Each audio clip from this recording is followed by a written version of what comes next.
Hey YouTube, Dawson Rider here. Welcome to my review for Kikai Sentai Zenkaiger episode 45. So this episode was about a luck-based monster that read fortunes that gave the Rangers bad luck, and a little bit about furthering the Stacy Gigi plot. Let's get the luck stuff out of the way first, because it's your standard Zenkaiger fare. It was amusing, there were some fun beats within it.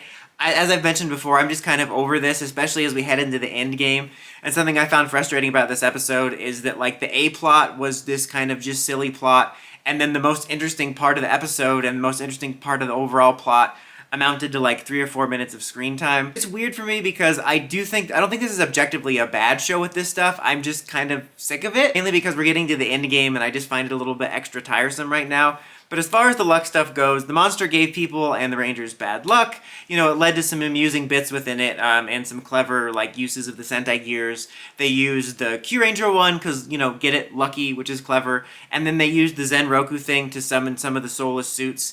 And the ones they summoned, I guess, are characters that are notoriously known for having bad luck. I personally haven't seen the 3 Sentai they used, but it's clever. I'm going to assume that they're using those kind of like stuff like the Jetman callback and other callbacks that are kind of more in-depth. Like, if you've seen the show, you know what it means, which is more clever. So even though I didn't understand that, I appreciated that, and those are some of my more favorite Zenkaiger callbacks, are the ones where it's kind of more entrenched to if you've seen the show rather than just a superficial callback. Funny beats within it, you know, like when he puts the bad luck sign above them and they're trying to wave it off, or the unique roll call of the week is like the logo falling down over them. And they wind up defeating it with Majin, like inversing it, because she always gives bad fortunes, and that's how they wind up beating him, which was kind of a nice beat as well. But the most interesting stuff going on was the Stacy stuff. You know, at one point Stacy wakes up in this karaoke place that has like a music video of himself playing, and I guess it's like actual Stacy who's woken up and he's lost some time, and he's trying to figure everything out, and he finds the coupon from the grandmother's place, and he's like, wait a minute, I said I was never going to see her again. And then when he shows up there, Gigi takes back control. Tank Guy is suspicious of Gigi because he's doing all this shady stuff with the worlds, and he doesn't like seem to acknowledge or remember coming up with a plan that got rid of Two Kaiser last week, so that's something interesting brewing.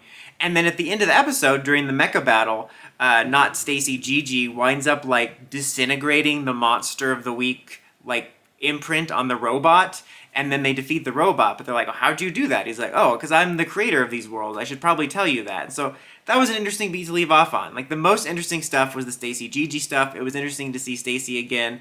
I'm getting really intrigued by Gigi's character, especially with the revelation at the end about his involvement with the worlds. Also, as I've mentioned in past reviews, I'm extra intrigued by him because we know he's going to be appearing in Dawn Brothers, and so I'm curious to see where they leave that off. I've seen lots of people speculating about, like, what is Zenkaiger going to kind of leave off on an incomplete note because it's going to have some sequel elements.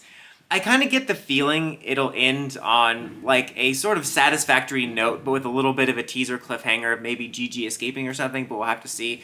But I was intrigued by that. I like the fact that Tank Guy is noticing things. Like, all that stuff was more interesting to me than the silly stuff going on this week. And I'm hoping from here on out, like, maybe this was the last, probably not, but I would love for this to be the last of the week's story so we can really dig into this stuff. Like I said, I found it frustrating that the most interesting stuff had the least amount of screen time. And, you know, the of the week monster stuff, like I said, I don't think it's objectively bad. It's just not my cup of tea, and I kind of got over it quick. And as we head into the end game, I always find it frustrating to see the Rangers doing filler stuff while the others aren't. It's a completely different quality, but in a way, it kind of reminds me of like what I complained about with Ninja Steel, where like the A plot was the filler and the B plot was the stuff of substance. And that's kind of what reminded me this week, where the A plot was the silly stuff and the B plot was the interesting stuff that I wanted to know about. But yeah, it was an alright episode. I would give it a 3 out of 5. I think the thing, like I said, I'm most interested in going into the end game of this series is Gigi as a villain and seeing how it might or may or may not end up on a cliffhanger because of Dawn Brothers. But what did you guys think of the episode? Let me know in the comments as always. Till next time, don't forget, like, comment, subscribe, and climb the steps and ring that bell so you can get notifications for my videos. Dawson Rider, signing out.